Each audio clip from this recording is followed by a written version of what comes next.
waxaa arinta faahfaahin kaga bixiyay agaasimaha guud ee wasaaradda maaliyadda mudane Salebaan Dirir shirkad oo ku qabtay xafiiskiisa magaalada Hargeysa waxaanu ka hadlay hawlgallo hanti dhowrku ay ku soo qabteen shakhsiyaad lagu tuhunsan yahay inay ku leeyihiin shatiyo been abuura oo laga sameystay madbacadda qaranka isagoo arimaha ka hadlaya ayaa waxa uu iftiimiyay in wasaaradda maaliyaddu ay ka dalbatay hanti dhowrka raadraaca iyo baaritaanka waxaanu Xuseen hanti dhowr kugu madax banaan yahay hawlaha shaqo dhanka kale agaasimaha guud waxa uu beeniyay warar maalmihii la soo dhaafay sheegay in wasaaradda maaliyaddu shaqaale tiro badan u shaqaaleysiisay hab aan waafaqsaneyn sharciga isagoo arimahaasi ka hadlayana waxa hadaladiisii kamid ahaa مجرى شقاوة مسيئان وافقسنا النظام شقاوة وقعته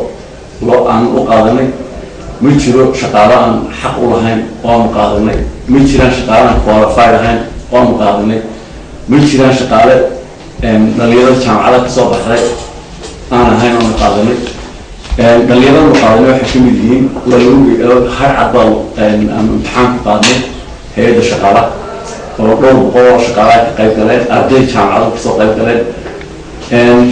waxay jirtay inaan gobolada bariga kaga soo qaadnay magaalada Burco oo aan hore uga dhicin waxa soo dhan waxaan uga hadlay in dadka chance iyo fursadaha siinay ay ka faa'iideystaan